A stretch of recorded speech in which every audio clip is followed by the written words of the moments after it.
And I said, never send nudes. Eavesdroppin.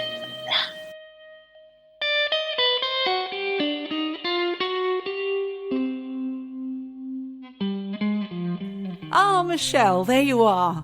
Oh, Geordie. Hello, hello. Look at you, looking fresh as a button. Well, I've only just seen you a second ago because we're in the same place again. We are indeed, and we'd had a big day. Oh, such a big day. Big day. Singing Roxette songs. Oh, at an ABBA concert. That's right. It wasn't the highlight. No, that wasn't even the lowlights. The ABBA was all of it, wasn't it? We went to see ABBA. Listen, if you want to find out more, we've done a bit of recording, not much, because we got told to put our phones away. Didn't we, Michelle? No pictures, no spoilers. And no audio. It scuppered our whole idea. We had no clue that we weren't allowed to record the action as it was happening. No, of course not, because it ruins it for everybody else, Michelle. So if you want to find out about our trip to East London to see the ABBA Voyage or Voyage experience, go and slip a penny in our slot over on Patreon. You could buy us a coffee. We'll just give you the lowdown of what it was like to go to ABBA Voyage. We'll do a critique. A critique, yes, because there were some things that were absolutely amazing, some things I thought were a bit meh. Not so much. And I was excited as. You have to go to Patreon to hear more. Now, just before we carry on, Michelle, I'm Geordie. And I'm Michelle. And you're an eavesdropper because you are listening to Eavesdroppin, the comedy podcast. Bad luck to you, or good luck even. It's good luck. It is good luck. I tell you, I was eavesdropped on today at the ABBA concert when we were coming home. There was the guy in front of us. I was talking about nudes, and I said, never send nudes. He started laughing. Did he? I didn't realise that was an eavesdropping moment. It was an eavesdropping moment, and I thought, still got it. We do still got it, don't we? We do still got it. Yes. Oh, before we go on, Michelle, we've got another podcast. Oh, we do. We haven't really told people about this, have we? Well, a little bit. We did tell them it was coming. Well, it's come. It's out. It's arrived.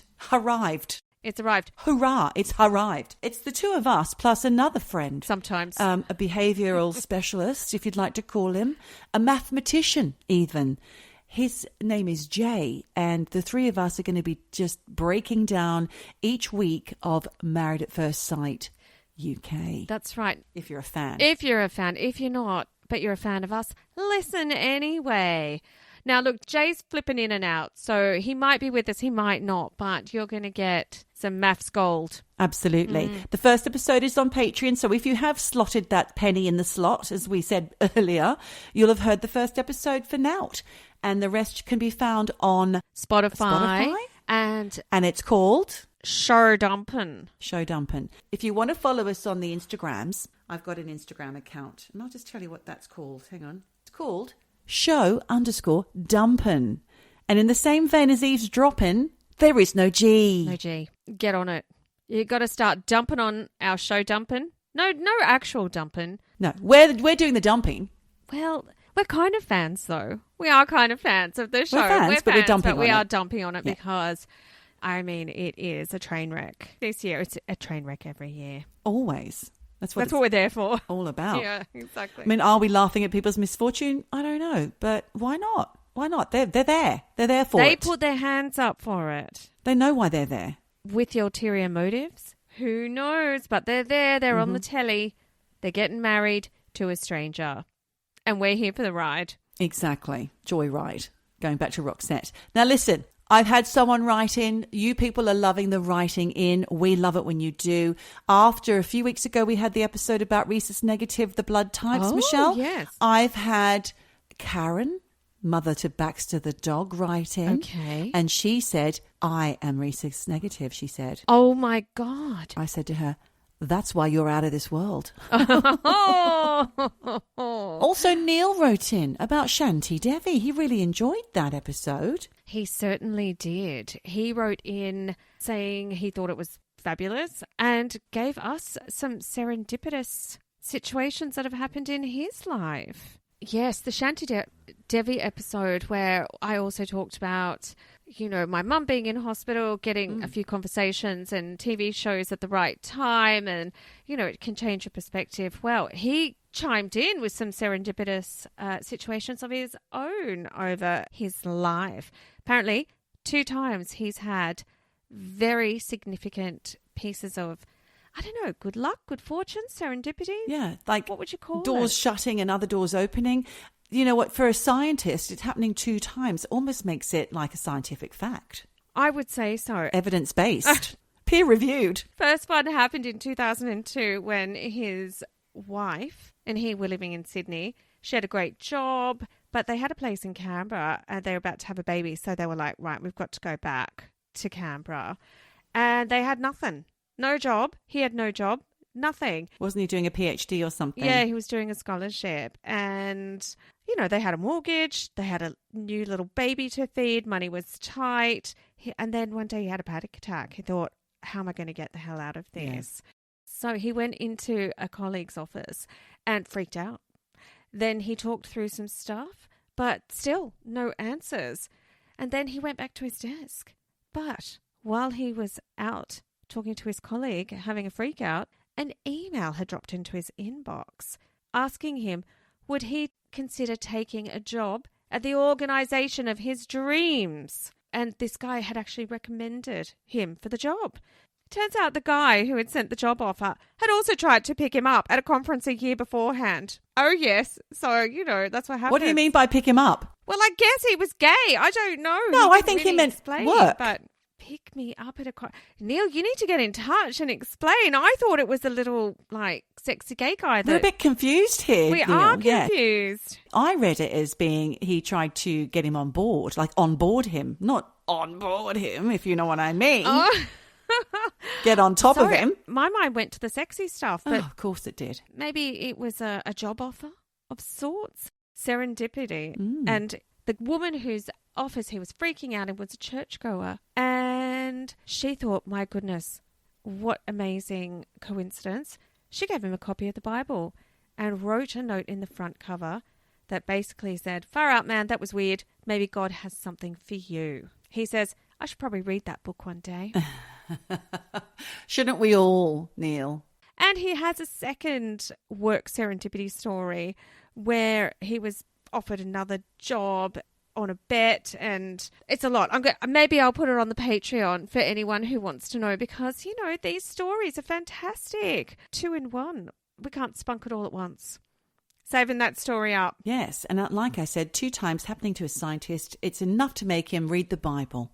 Now, I've got some television recommendations and an audio recommendation. I first of all want to say I heard the repeat on Radio 4 recently, and if you're outside of the country of the UK, the United Kingdom, try and search this out. It's called Desert Island Discs. It's an old program that's been on forever, currently hosted by Lauren Laverne, ex-pop star. It was the one with Adrian Edmondson, who's now an actor, comedy actor previously, and one half of Bottom and Filthy Rich and Cat Flap, Vivian from The Young Ones, and he and Rick Mail were bezies, and I just happened to tune in. I'm a massive fan of The Young Ones, even more of a fan of Rick Mail, and I've met him. I tuned in just as he was talking about when Rick died, and I was crying because he was crying. Oh my gosh. It was so emotional. This is such an amazing episode of Desert Island Discs. Desert Island Discs. I was up and I was down, and he was talking about the Bonzo Dog Doodah Band also, which made me laugh. You just got to listen. It's great. I love Desert Island Discs, and it's something that I miss now that I don't listen to Radio 4 anymore. But I do remember there was one with Morrissey. Oh. You know, he was a bit of a grump, but he was very articulate and a little bit serious, actually. He wasn't being funny. But there was one line that he had said, and I will probably misquote it, but it was about dying. And he said he finds it endlessly sad and fascinating that there will be a Tuesday when he simply won't be picking up the phone. And that will happen to all of us. And I think it's about life happens and then life goes on. Yeah. You're going about your life and then you're gone, and you're just gone. Yeah. You're just gone. I don't know why. That line just really struck me. I probably butchered it, but maybe I'll put a link to it. Links ahoy over on the Patreon. Yeah, I know. Charlene has written in. Thank you, Charlene. She's also told me the name of her mother. It's Margaret. Here's your shout out, Margaret. Shout out. Shout out. You're getting a shout out. Hi, Margaret. Thanks for being an eavesdropper. And we want to know more about those ghosts. Ghosties. Also, thank you for giving birth to Charlene, because she keeps recommending things, and she's recommended the latest adaptation of a Leanne Moriarty book. That's the Australian author who wrote things like 9 Perfect Strangers and Big Little Lies, which I really enjoyed the first season anyway. And I told you that I read a couple of her books. This one that she's got out at the moment is called The Apple Doesn't Fall, and I know nothing more about it, and that's how I'm going to keep it until I sit down one day and I watch it. So thank you, Charlene. Do you know what? She was actually on the telly in Australia, because I think she's got a brand new book. Could it be The Apple Doesn't Fall? Well, I thought it was something more about kind of psychic stuff happening. Ooh. And I tried to find it, but I think she was doing the promo for it, sort of saying, oh, out in 2 weeks, and I was already gone. All right. It sounded very interesting, right up my street. I'll put a link to that. Link it up. Rains Park Mark asked if we've seen The Puppet Masters on Netflix yet. I haven't. It's called The Puppet Masters Hunting the Ultimate Con Man. Once again, I didn't Google it. But if anyone would like to find out about that, Michelle will put those things on the Patreon. There's a list of television recommendations. If you're sitting down of an evening, you haven't got anything to watch, and you have slipped a coin in our slots, then you can go over to the Patreon and find that list, which is constantly being updated by Michelle. Thank you, Michelle. I also have a podcast rec. It's a bit finished now, actually, but only on hiatus. But you can go back and listen. Yes, of course. Yeah, that's the nature of the world. There's no fresh episodes coming. It is the podcast of the Inspired Unemployed, and we did talk about them. They're a comedy for mates who just do dumb shit. And the reason I was listening is because I love them, and it was actually great. They're just funny. But pin that, because they were talking about something which I'm going to discuss a little later. Oh. I've got another TV recommendation. Oh, yes. One more. This is from Anushka in Germany. She said she's enjoying Colin from Accounts, which I've seen as well. That's an Australian TV program written by a husband and wife team about a little doggy bringing two people together. It's great. There's a second season. I'll watch that too. Oh, wonderful. Thanks, Anushka. And that's all my telerecs that I've got. I don't have any because I've just been watching MAFS. That's all I've got time for. It's our job. It is our job, and I'll put a link to MAFS UK for anyone who, as Charlene said, is there for the dumpster fire. So we haven't done a news drop-in for a long time, have we, Michelle? We used to just collect all the most crazy stories from different newspapers and publications and Google and whatnot and tell it to each other. And I think we're going to do another one today. We are, and I've got some dumb stuff that's all in the papers and online. So do you want to tell me something? Okay, I'll start with the fact that what I found, and reminded me of something that happened to Andres and I. We were in the supermarket the other day. He was buying eggs. As you do, you get the carton of eggs, you open them up to check that none of them are broken, right? And he's like, look at this, what the fuck? There was this crazy looking egg. It was terrifying. It looked like a melted Mr. Whippy. Oh my God. It had just layers and dents. I mean, happened? that hen must have had something wrong with it. It was the weirdest egg I've ever seen. But somebody put that in a box to sell. I just think it was, the egg sorter just put it through like a normal egg. But it was a fucked up egg. I took a picture of it and I'll put that on the Patreon. Yes, please. I will. And then, of course, we put the carton back and then picked up a carton with nice looking eggs in it. But it did make me think, is there more stuff out there like that? Weird eggs and frankenfoods. Oh. So I found a few things that people have come across in foods. I'm just going to run down a few. I don't think they're as good as my egg. But anyway, there's two things to do with gummy bears. First of all, there was a pic of someone from Texas who was like in their gummy bag. In their gummy bag. In their gummy bear bag. And they found... Pass me the gummy bag, Michelle. Oh, you're a gummy old bag. They found a gummy wizard in their bag. What? Lizard? A wizard. It was this gummy wizard. Oh, is that like a special, if you get it, then you can claim $10,000 or something? No, I just think it was in there. And I didn't even know that Haribo do wizards. Like, I don't know where it came from.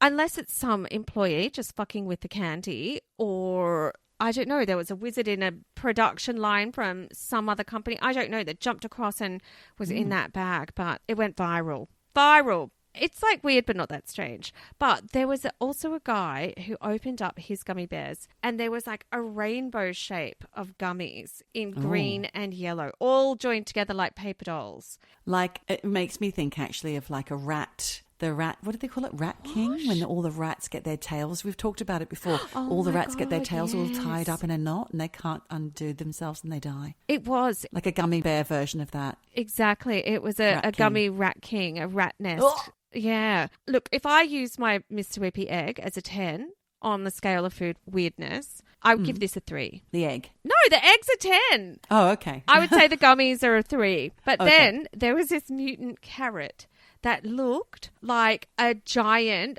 Freddy Krueger hand. Oh, wow. So apparently this guy in America, I mean, he didn't get it in a supermarket and the info on the dude is sketchy. Yeah, I don't have details.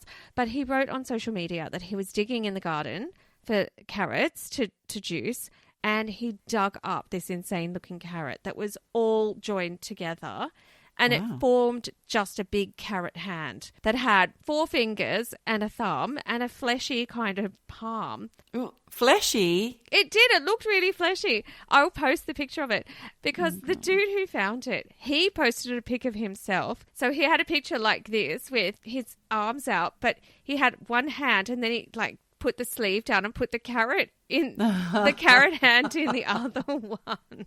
So it just looks like this giant weird hand and it did just make me laugh. I guess on the egg scale of weirdness, I do think this carrot is like the egg, a freak of nature. So I would give it an 8. Okay. There was also in the same article a picture of a banana that a guy in West Africa found. It was, again, like a hand. There were 4 bananas all growing inside this banana. It was like a bunch that had just mutated together. Yes, inside the banana skin. And I gave that a 6 because I thought if you went to the shop, you could just say you bought 1 banana. But really, you're getting 4. So I think it's good value. Okay.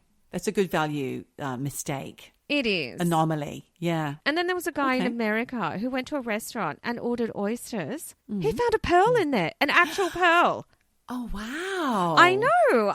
So I think that is actually a 9 because... Fuck yes. That's actually got actual value. So, and again, I can't believe that the server who shucked those oysters didn't notice it and think, fuck me, I'm having that one. Yeah, I'm going to put that in a ring or give it in a necklace or to my girlfriend. Go sell it so I don't have to work at this oyster shucking restaurant anymore, right? Exactly. So they were my weird food finds. That's your Frankenstein story. Frankenfoods. Frankenfoods. Okay. Foods. Well, thank you for that. I've got a tragic story. And it's from Charlene. Thank you, Charlene, for writing in. It's from The Independent and it's dated November the 5th, 2019. So it's a few years ago now. We're going to Sydney. We're going to Westfield, WBJ, it's called, Westfield Bondi Junction. You'll know it because that's where there was a machete attack, actually. When was it? In April 2024. You were there, weren't you? I wasn't in the centre, no, but I had just arrived back in the UK when I heard it on the radio. But this is very sad. A 71-year-old man called Bernard Gore, he got stuck in the shopping centre stairwell for 3 weeks and he died. What? I know. Well, he couldn't find his way out. Well, he couldn't find his way out, Michelle. He was walking around the centre. He went through a fire door and that closed behind him and he couldn't open it from the other side. Yeah. And his wife, Angela, he was there with, she raised the alarm when he didn't meet her as planned. So the police went looking for him, but they only searched the public areas of the complex. They didn't check the CCTV, which did show Mr. Gore walking through a 4th floor fire door, nor did they search the fire exits, which are only checked once a month. Oh my God. I know, it's so sad. Poor old Bernard Gore. Oh, that's really tragic. I just feel really sad. It's very sad. I'm sorry to have to bring you the sad news after all that hilarity about gummy bears, but Bernard was a retired barber from Tasmania and he was finally found on January 27th in the stairwell in a semi-kneeling position, having possibly fallen from a nearby chair. And it's possible that he was alive for a week or more while trapped in the stairwell. He had early stage dementia. Oh, shit. And he was in Sydney to visit his daughter, and he was with his wife when he went missing. A detective took over the case a year after Mr. Gore's death. He criticised the initial investigation as poor and said that the mall should have been thoroughly searched before looking in other areas. But this leads into another story from Australia that was sent to me by Janica from Amsterdam, because the whole thing about he couldn't probably remember where he was supposed to meet his wife. He'd gone through a door. He has early stage dementia, and the memory is such a fragile thing, right? Anyone who knows anybody who's suffered from dementia or Alzheimer's will know this. There's a woman, though, Michelle, in Australia, in Brisbane, 27 years old. Rebecca Sharrock is her name. She's one of around 60 people in the world with a condition called highly superior autobiographical memory, HSAM, it's known as, also known as hypothymesia. She remembers everything that's happened to her since the day she was born, which I cannot get my head around. Oh, my God. I can't get my head around that, because I think that you probably can remember feelings and thoughts and impressions, but you're nonverbal, so you don't have the capacity to store things in the same way. But she remembers it. But clearly you do. Yeah. Clearly the brain does. It's just that for most of us, we're unable to keep or access those memories, and she's just got it all. I'm not sure I think this could be a bit of a curse. I do too. Well, she didn't realise her memory was unusual till she was in her 20s, and her parents showed her a news story about people with this exceptional memory, and that led her to realise that her memory storage was not normal.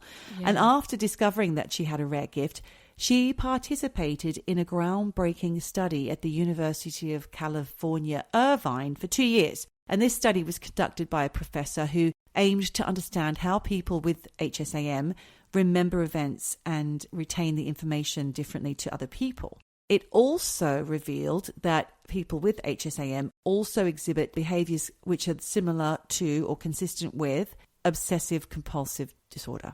Okay. She remembers things like being carried in her baby capsule to her parents' car. Oh, God. I know. Being terrified of a Minnie Mouse toy. And this is all, like I said, pre-verbal. And she can recite all of the Harry Potter books. Oh, my God. That's some memory, right? This is kind of amazing. I wonder how she can utilise this to make money. Well, one way to do it is to write a book, which she's doing, and it's called My Life as a Puzzle. And this book raises the question, do we ever really forget anything? And this is what makes me think of dementia patients who have suddenly got the ability to remember things that normally would have been long forgotten because the short-term memory is weakened, but the long-term memory becomes stronger with dementia. So it's almost like there's a delicate balance living within the brain, and if one goes, the other excels. But with this woman and other people with HSAM, it's there all the time. But I find that I have a great recall for things that happened 20 years ago. Right. 2 hours ago, I'm like, I don't remember. What was I doing? What did I come into this room for? I do hate that, rotating in the kitchen. Having a memory like that, because obviously we go through life and there's good and bad. The brain has a remarkable capacity to forget trauma, or not forget, but just make you feel like you've forgotten it.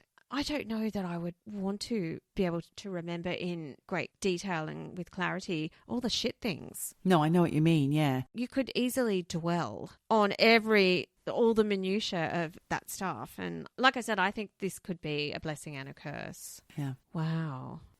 We're gonna chat some facts and take it all back. Not facts, but crap. We take it all back. We are.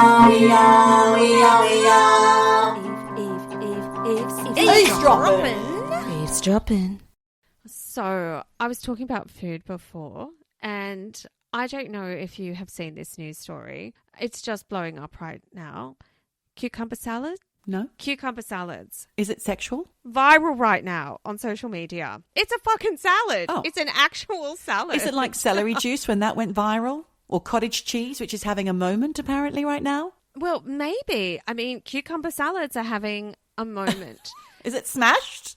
No, I'm actually going to give you the recipe. You're going to Great. get added value this news drop-in because you're getting a recipe here. There's a guy called Logan Moffat. He's now known as the Cucumber Guy. I bet he loves being known as that. I know, Cucumber Guy. And look, he made this cucumber salad and he put it on TikTok because, and these are his words, Sometimes you just got to eat a whole cucumber. Oh, I get that. Do you? Yeah, I do. What do you mean? I thought it was ridiculous when he said that. Well, sometimes you just fancy a whole cucumber. I felt that way once. My friend Jane and I, when we were about 11 or 12, we were left at home alone at her house and we both just had this sudden craving for cucumber, or maybe one of us did and convinced the other. And we pulled out a cucumber, chopped it in half, and we just chomped down on it. We did put a bit of salt on it. It was the best thing I'd ever eaten. Well, a lot of people all over the world think this fucking cucumber salad is the best thing they've ever eaten. I will say, this guy, Logan, he's 23 years old. He's Canadian. Gorgeous eyelashes. I don't know if it has anything to do with the cucumbers he's eating. But this TikTok video, and it's not just one, he's got variations on this goddamn cucumber salad. Cucumber guy has, 4 or 5 different variants of the cucumber salad. Oh, well, mix it up. 21 million views. People like cucumbers, Michelle. What can I say? They do. I promised you the recipe. Here it is. Go on then. If you're on Patreon. Even if you're not. I'm going to write it down on the Patreon and I'm going to link to it, but I'm going to tell you right here. Okay. Start with cucumber. He's got one of those long Lebanese cucumbers rather than the short stubby one. Mm-hmm. He's slicing it on a mandolin. And for anyone who thinks a mandolin is a lute, it is. But it's also a slicing tool, which is basically like a grater, but with a single blade that you can adjust the thickness of. So you can just slice in seconds. Yep. You get this mandolin and you slice the shit out of a cucumber. If you don't have a mandolin, just use a knife. You throw all the rounds into a large jar that has a lid. Then you add a tablespoon and a half of soy sauce, some fish sauce, but if you're veggie like me, skip that. You add some sesame oil, yum. And then this kid, he pulls out this big fucking packet of MSG and he's like, add some MSG, obviously. And I'm like, what? Obviously? That stuff's been banned in some countries. If you don't want to use MSG, just put some salt in. And if you want to know more about MSG and this guy on TikTok and Instagram who has these hilarious food videos, Uncle Roger, I'm going to link that for people too. He adds MSG to those cucumbers. Then he puts rice wine vinegar, clove of grated garlic, a little bit of sugar and chili oil, some green onion. And then he puts a lid on that jar, shakes the shit out of it, and then he just eats it directly out of the jar. That's it. I might have that as a side with something, like on the side of maybe chicken katsu curry or something like that. It is essentially a side that he has called a salad. He is making a ton of money out of it. I did dig a little into this. If you eat too many cucumbers... What happens? Diarrhea, farting. Oh, farting. And potential kidney problems. So if you're all over this cucumber salad...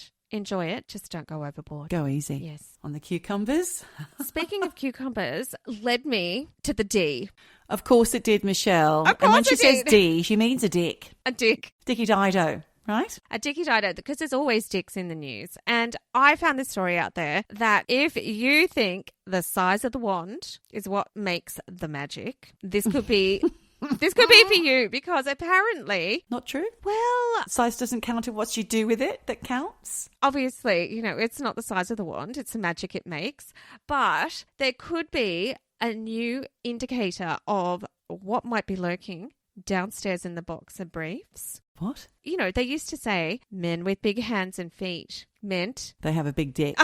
A big dick, yes. But... apparently that's not right, Geordie. I don't think that's accurate. No, it's the size of the nose that indicates the size of the D. Yes. Ah. Now, there's a California-based urologist called Dr. Rena Malik, and she reckons it's, like I said, it's not the hands and the feet, it's the nose. But she's based this theory on a Japanese study, which presumably used Japanese men as the test subjects. And this study shows that when they measured various body parts, they found a little correlation between nose length, schlong length. Okay. They also found that the length of a man's index finger. Index, that's the first one, the pointer. Yeah, that's your index, Yeah. pointer. Yeah. Yes, the first finger, not the thumb. That could also be an indicator of the size of the D. But honestly, Geordie, Japanese men don't have big noses. Yeah, I know. They're notoriously small-nosed, aren't they? Yes, they are. There must be exceptions to the rule there. I mean, you can't say that about a whole nation of men, that they've all got small noses. Yes. Look, I'm not nose-shaming anyone here.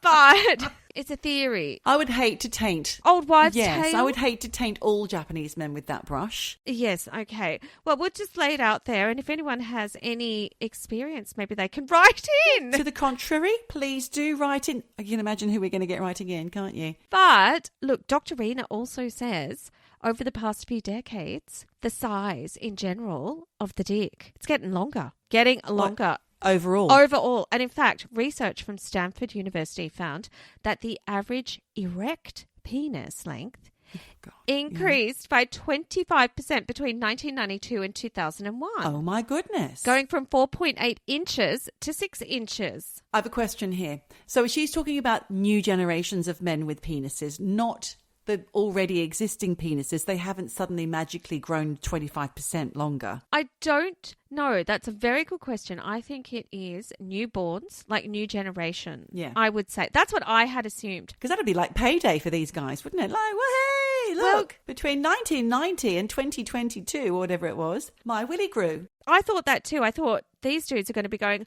well, hey, you know. When I looked into this, they reckon the reason it's longer is potentially down to things like earlier puberty or increased testosterone exposure. And I actually don't know what that means. Yes, I thought hormone chicken. So maybe you get moobs too. Maybe it's not just the D. God, go free range, guys. Organic. Because they also said the longer D could be a sign of chemical exposure. What? Oh, God. I know. So look, it's not all, well, hey, it's a bit like, scary. Be careful. Be careful. Be very scared. Be very scared. But look, the thing is, despite all this info, the Ds are getting longer. There are multiple surveys that show loads of guys are insecure about their size. Yeah, of course. There is a study from UCLA that surveyed 52,000 men and found that 55% were dissatisfied with the size of their dick. And the research found that men who felt they had larger Ds were more likely to rate themselves more favorably overall. So it does boost your self-confidence. However, most partners who are surveyed say their partner's D is just right. So, yes. I think you just have to accept what you have. Better the devil you know. Exactly. You say that. There's a new craze, Geordie, in America where dudes are going to estheticians and getting penis filler. Oh no. It's not just for the lips. It's for the Ds. They are going there and getting their dips plumped. Oh, God. Apparently, the filler can add 2 inches to the girth. Okay, but is that good for them? Well, they love it. They want to fatten it up. Basically, there's a long needle that gets inserted into the D. Okay. Full of dermal filler, and it just plumps up the tissue between the muscle and the skin, which then increases the girth. The girth. The girth, she says twice. Yes, okay, we heard you the first time. It's just such a horrible word, girth. But like getting fillers in like your face or your lips, it doesn't last. And you have to go back for top-ups and tweakments. So there's a dude who wanted to remain anonymous. He'd been back for his 4th enhancement injection. And he says, despite the fact that there's a big fucking needle being jabbed into him, he gets given local anesthetic, so he doesn't feel anything. And then after the procedure, which takes around 20 minutes, he, quote, is thrilled he'll have something bigger to play with. Then there's Kenny from Texas, who's a firefighter, who I did read, he actually did have erectile dysfunction. He says essentially he got upsold from getting an erectile dysfunction treatment. He got upsold to D fillers. Willy fillers. Well, he snapped up that bargain. He says it's helped him get erections more easily, and he called it a miracle. Okay, well, so it's helpful. That's good. I'm happy for him. He feels like he just can't go wrong in the bedroom. So go, Kenny. Oh, go, Kenny. But of course, it's not approved by the FDA. Okay, so there could be some problems. He might end up with, something awful backfiring somewhere along the way. Well, yes, and it has... A burst puffu valve. A what? A puffball? A burst puffu valve. I don't know what that is. Something my dad called. I don't know what it is. It's a puffu valve. I don't know what it means. I don't know that that's one of those things your dad says, like kamagutsa, that you don't know what on earth he's saying, but it's part of the vernacular in our family. There's a guy in New York doing this. His name's Dr. David Schaefer. He's got a clinic in Manhattan. Dr. David Schaefer? Oh, Chafe. He says it actually works better on people with normal size dicks rather than people with a micro.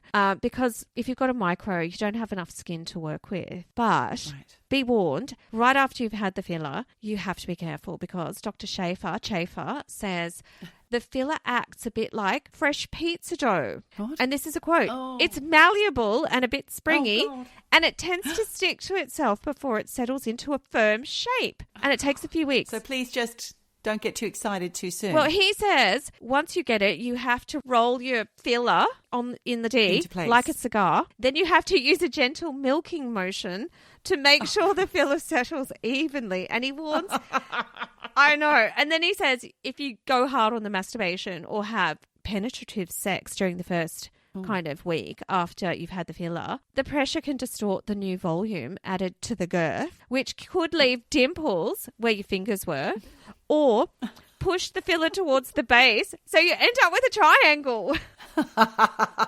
I know. That's too much. Wow. Okay. And just to wrap this up, at Dr. Schaefer's clinic, prices range from $6,000 to $8,500 US for the first 5 syringes. That's a lot. After that, they're a little bit discounted. For your first procedure, you need 15 syringes. 14 grand. And then, you have to go for all those top-ups. So it's not a cheap thing. Start saving, guys. So talking about dicks, Michelle. Okay. I have Trump news. Oh, boom, boom, boom. He was at a rally in a place called Erie, Pennsylvania on the 29th of September 2024 this year, and he addressed his plan to tackle crime in the US. And of course, I love to hear what he comes out with because it's always it's wacky. It's out there. And his is basically the premise of the horror film The Purge, which is basically, and he said this, one really violent day. So, as usual, he was loosey-goosey about the facts and said that crime has gone through the roof, which apparently some people said that's unverified. The phenomenon of this crime going through the roof was largely because of migrant crime. Again, not verified. He then suggested a solution that sounded alarmingly like The Purge, which is a dystopian movie from 2013 where violence is legalized for one day as a way to address crime. And law enforcement is temporarily allowed to use extreme force. So does this mean that if there's no laws against anything for one day, go nuts. People you can go just crazy. go shooting and raping and killing yeah. and all the stuff. Yeah, looting. Yeah, Fucking exactly. hell. Yeah. And then the police are allowed to, taser, shoot, kill, whatever. So Trump, let's not forget, was recently convicted of 34 felony counts this year, said it wasn't just migrants contributing to the crime wave that he has reported upon without having any factual information to back him up, a bit like this podcast really, said he also complained that thieves were targeting New York City, and he said that criminals are free to commit crimes because law enforcement aren't really allowed to go to town on these people. So let's just do what we want because there's going to be no comeback. This doesn't sound right. I know, it's madness. This just doesn't sound right. He said, this is a quote, I can't do the accent. You see these guys walking out with air conditioners, with refrigerators on their back.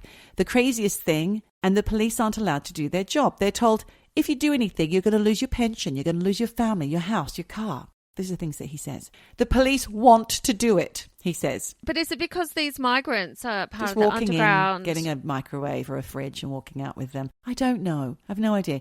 The Border Patrol wants to do it, basically. The Border Patrol, he says they're incredible. They want to do it. Basically, shoot people dead when they're stealing refrigerators and air conditioners. They're not allowed to do it because the liberal left won't let them do it. The liberal left wants to destroy them and they want to destroy our country. So this is just more rhetoric, really, about left versus right. One real nasty day should sort them out, is what he said, basically. Oh my God. This is horrific. I had to include it because I know that mutant vegetables are fun and dicks are great to talk about, but I just sometimes can't believe what I'm seeing and hearing when it comes to this circus. I mean, the unfortunate thing is, I think there are a lot of secret Trump supporters who maybe they wouldn't put their hand up and say, I support Trump, but they are backing him. They believe what he says. He says there's migrant crime waves. They'll believe him. Yes. It's not been verified. There was crime before there was immigration. It happens. So I don't understand how just because someone's a migrant, they're immune to the law and the police are scared of them. None of this makes any sense. It doesn't make sense. It's just basically it's a narrative, isn't it? What's interesting is that one day where it's like the Wild West, you can do what you want. It's shocking. This is like that old thing of, round up all the crims and put them on an island and then they can kill each other. Call it Australia. Well, it didn't end up like that, did it? No, they didn't all kill each other. No, it's quite nice. People like it. He's dangerous. It's quite controversial bringing Trump to the party. I understand that. But I've got something else, Michelle. My final story, if you would, on the same kind of lines, if you like, of a powerful man doing whatever he wants and saying whatever he wants and getting away with it. My preteen daughter came to me in excited horror recently because she looks at TikTok and she told me a bunch of stuff that I was like, that can't be true. That can't be true. That can't be true. And I looked it up and it kind of was true. She's basically said to me, now we've all heard about P. Diddy beating his girlfriend up. We've seen the videos. It's pretty horrific. And obviously we all know that he was recently arrested for various things. Now I didn't know why or what, but basically TikTok is saying that he's been arrested and lots of people are going to go down with him. And Eminem has been letting people know this for years through his music and that P. Diddy may be responsible. And this is from TikTok, not from my mouth, for the deaths of Tupac Shakur, Biggie Smalls, and Alia. What? But how? Why? What's in it for him? I don't know. So his name is Sean Combs or Sean Coombs. I don't know. I would have said Coombs, but Coombs. I've heard people say Combs. Yeah. He's known as P. Diddy or Puff Daddy, and he's been denied bail after pleading not guilty to 3 felony counts. And the charges came after he was arrested at a New York hotel on September 16th. So this guy, he's a 3-time Grammy winner. You may know. I mean, I couldn't even name a song of his, to be honest. I can't think what he's done apart from date Jennifer Lopez. Didn't he do the Just Eat ad? Somebody say, just eat. Wasn't that? Well done, Puffy. I think it was him. Great. I can't remember. That'll keep him in Grammys. He's an influential hip-hop producer, and he's now facing multiple lawsuits from women accusing him, much like Al Fayed, of sexual assault. Except Al Fayed is dead. He was denied bail at $50 million and is now set to face a criminal trial. And I think he was denied bail because he's quite influential. Right. And he can scare people. Yes. And he's got the money. Yeah, exactly. He would have walked free. Additional allegations, including rape, have surfaced since he's been detained. Right. And a new lawsuit has been filed against him. And the rumours are flying, Michelle. The charges against Diddy include, so I didn't know this until I was told by my daughter, racketeering conspiracy, sex trafficking by force, fraud or coercion, and transportation to engage in prostitution. The indictment alleges that he abused, threatened and coerced women and others around him to fulfill his sexual desires and protect his reputation. Right. It also claims that he used his employees and influence in the music industry to create a criminal enterprise that involved sex trafficking, forced labor, kidnapping, arson, bribery, and obstruction of justice. Nowhere does it say murdering people. Right. So that's obviously just rumors. He's accused of organizing these drug-fueled sexual performances known as freak-offs. A what? A freak-off. And it's subjecting the victims of the freak-offs to physical, emotional and verbal abuse to coerce them into participating into these sex shows, aka freak-offs. Oh, my God. Prosecutors claim that the victims were given drugs to keep them compliant during these things, which were sometimes days long. Also... Why is it that the rich and the famous are always the ones doing the fucked up shit? Well, they're not. Because they can. They can. It's like they've been given a license to just be the most animal-based, lowest form of themselves. You might like this fact. You might have heard that around 1,000 bottles of baby oil and lubricant were seized from his homes. Oh, my God. During raids in March. No. I know, it's horrific, isn't it? Horrific. That's the worst part of it P. for Diddy me. loves lube and baby oil. Oh, my God, that's terrible. What's he going to do with it? I mean, what would your alibi be? What would you say to cover it up? It's like, oh, yeah, I've got all this baby oil. What would you do? I haven't thought it through. I guess you could just say, oh, I was working on my tan. Michelle. What else, though? I give it to all my friends who've just had babies. I mean, I don't know. What? I'm just trying to find out justifications. Baby or oil. the lube. What would you say? God. Dry heels. Bubble mixture. You can make bubble mixture. Oh, God. You can make those massive, great big bubbles. My husband used to buy a lot of lube when he discovered that he knew how to make these bubble mixtures that you put a rope into it and then you have a giant bubble. He used to do it for the neighborhood children. Oh, they're like, pop, lube. Oh, my God. But listen to this. Like, there's more. There are further allegations that acts of violence, threats of financial and reputational harm and verbal abuse were carried out by him and members of his business. Now, the Eminem thing. He released a song in July this year on his album The Death of Slim Shady called Fuel that most people didn't really notice at the time, but since the arrest, people are going crazy for the references that they think are aimed at P. Diddy. The song says, lyrics say, I'm like a R-A-P-E-R, got so many S-A's, huh? Wait, he didn't just spell the word rapper and leave out a P, did he? Oh, okay. So S-A's, he talks about SAs a lot through the story. This is my daughter was telling me this the other day and I couldn't get my head around it. But SAs, it's an abbreviation for sexual assault. Okay, look, maybe there's something in this. And it's not the first time that Eminem has put references to P. Diddy in his lyrics either. Apparently they've had beef for years. He called out P. Diddy in his 2018 song Kill Shot saying, but Kells, the day you put out a hit's the day Diddy admits that he put the hit out that got Pac killed. I'm just reading it as it was written. I can't do the rapping. That would be really hard to rap, but you did well. Thank you. So he fucking hates P. Diddy. Yeah. Wow. I think so. 50 Cent has also been heard to say that he's distanced himself from these parties as they had an uncomfortable energy. And same with no shit. Denzel Washington.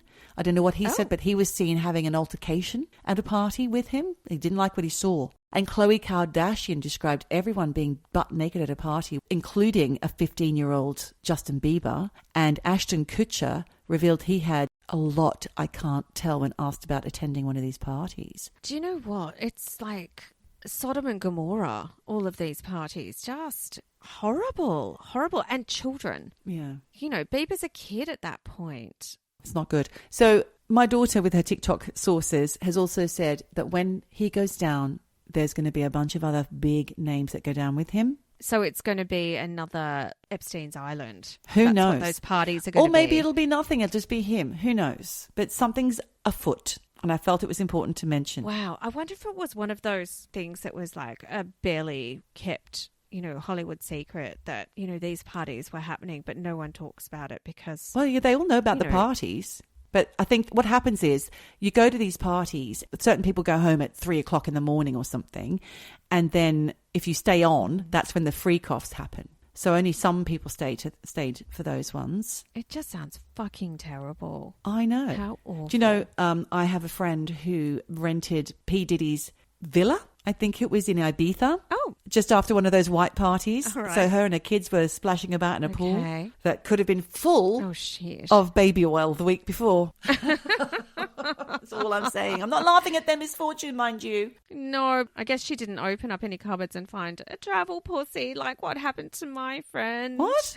Who found a travel pussy? That's how they found a black one. Do you remember I've forgotten. We're in the rental. Oh, God. Poor old travel pussy. We'd put that pussy to bed. Yes. Oh, my God, Geordie, that story is so shocking. I feel like so many shocking sexual stories are coming out in the news lately. You know, we've had Al Fayed. We've got that awful monster, the French guy who drugged and let his wife be raped.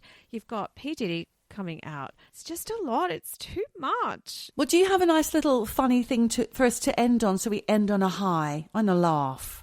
Well, I did. I'm not sure it's really a laugh, but going back to what I said to you about the podcast from the Inspired Unemployed, they were talking, Falks and Jack were talking on their pod about a game that they really loved. They were like raving about how amazing it was. You know, because they were talking about how much they love their girlfriends. And then they played this game called We're Not Really Strangers. Have you heard about it? No. Okay. And they were raving about this game to the point where Jack said he was playing the game and he ended up saying, I love you for the first time to his girlfriend. While playing it. And they were going, oh, it's incredible. So I did a little digging. And this game, We're Not Really Strangers, was dreamed up by a model called Corinne Odini in 2018. The game requires people who are playing to ask each other a range of questions that are organized into 3 stages. And the early stages are questions that are really simple, like, what's your favorite color and why? But the last stage is like a serious, intense therapy session. Oh. Asking questions that are designed to really make you think. And you have to answer the question because you're in a game. It's kind of marketed as a shortcut to intimacy or difficult conversations. Or Corrine has come out and said, with these cards, instead of feeling bad about asking questions that maybe, I don't know, you don't want to ask, you're given a prompt. So it creates a separation between yourself and what's being said. And there's a couples edition. I need some of these cards for my practice. I think they're kind of amazing because I found a few of the questions. I think that when you play a game like this, there's separation. You can ask a difficult question, but it's not from you. I'm just playing the game and the cards told me to ask you. But really, you're digging for something that's a little deeper. Got it. I did go online and I did find a few questions from the couples edition. I didn't think they were actually that groundbreaking. And in fact, I read this article that said this game, We're Not Really Strangers, is very similar to a game from maybe like the early noughties called 36 Questions. And the writer of this article was saying she used to do it at dinner parties or just at parties with people she'd never met before. And it often got out of hand. Oh. Yeah, because people felt really uncomfortable revealing information, or it created fights between couples or friends because it was like uncovering truths that really probably should be left unspoken. But with this couples edition, they're meant to be like sparking a conversation with, your partner. But the thing is, you both have to be willing to be in the game. To get anything out of it, you both have to be honest and open. And apparently it is like going to therapy. And so you would ask and this is a question that if this link is right and it's not just some bullshit, apparently this is one of the questions. And it's nothing groundbreaking. It's things like, what feelings are hard for you to communicate to me? And how can I make it easier? Oh, I love that question. And I think if you're in the game and you are really serious about playing it with your partner, it can go deep. I don't think this is a parlour game. I think this is one for, at home alone. Well, this is the couples edition. Yeah, okay. It is for you to play with your partner. Yeah. And then there's things like, what have you been extra sensitive to lately? What about you feels hardest to love? Okay, I love these questions. And then things like, what do you wish we did more of? And things like, what made you fall in love with me? Love it. This is like couples therapy. It is. And that's what people are saying. And that's what, Falks and Jack was saying on this podcast, was that they did it with their girlfriends. And he ended up saying, I love you, for the first time because they went really deep. But the thing is, I think you have to be careful when you play this game because if you're in a really decent place in your relationship, I think it could go, really well and you could find out great stuff. But I think if you're in a fragile place, maybe it could go wrong or it could actually go deeper. I think it would help. Yes, I think it's perfect. It's almost like having a therapist in the room. Really? Yeah, I think it is like having a therapist. And it's in this beautiful red box. I know. I've just looked online, actually, because I'm going to order some. Oh, have you? So I was thinking, oh, God, I would love to play this. Andreas is not going to go near this game. He's going to be the guy. No, because he'll be like, oh, I hate that question. I'm not doing it. Okay. So it would never work in my relationship. Well, you should be able to pass if you're not comfortable to answer a question. Oh, he would just be like, pass. Like he would not be into this game. And I guess I know him well enough to know that I would be wasting my money on the couples edition because he would not be in the game. He wouldn't be willing to participate in it. I don't think. I mean, look, he might surprise me. Who knows? But there is another version, which is, for friends and an actual game. Which is a fun thing. Yeah. And a cute thing. Not deep, not too revealing. But it can get deep between friends, actually. Oh, and they do ask revealing things. I think it sounds really interesting. And I think it's the kind of thing, if I saw it, like just say you go to an Airbnb and there's like, We're Not Really Strangers is one of the games there. And you just have the misfortune or fortune to like open it up, it could be amazing, or it could be the death of your trip away with your mates. So I don't know. I would give it a go. How to fuck it up in 3 seconds flat. I don't know. I feel positive about the questions. I haven't seen them all, but I think that the questions sound amazing. And like I said, it sounds like a third person in the room, which takes away the awkwardness and the difficulty in asking certain questions. Yes, and that's what the woman who created the game said. There's also other things in the game, apparently. It's like the honesty box in MAFS. It is. Huh? Oh my God, it's the honesty box. Maybe we should rip off this game and just call it the honesty box. I'll just buy myself Eavesdroppin honesty box. Oh, I see. We could do it. So, yeah, that was something I came across, which, I'd listened to the podcast. They were raving about the game and I thought, that sounds really interesting. So there you have it. Maybe it's something for our eavesdroppers. And if any of our eavesdroppers go out and buy that game, write in. Let us know how it goes. We'd love to hear your experience. Yeah. Always write in. Always write in. Always do it. Even if you've written in last month, write in again. We love it. I heart you. And we love you. And guess what, Michelle? I heart you, Geordie. Love you. I love you. I heart you. And you know what? I love these 3 little phrases that we always say at the end because we've come to that time, I believe. Is it whatever you do? No, it's wherever you are. Oh, is it wherever you are? Whatever you do, just keep eavesdropping. Eavesdropping, eavesdropping, eavesdropping, eavesdropping.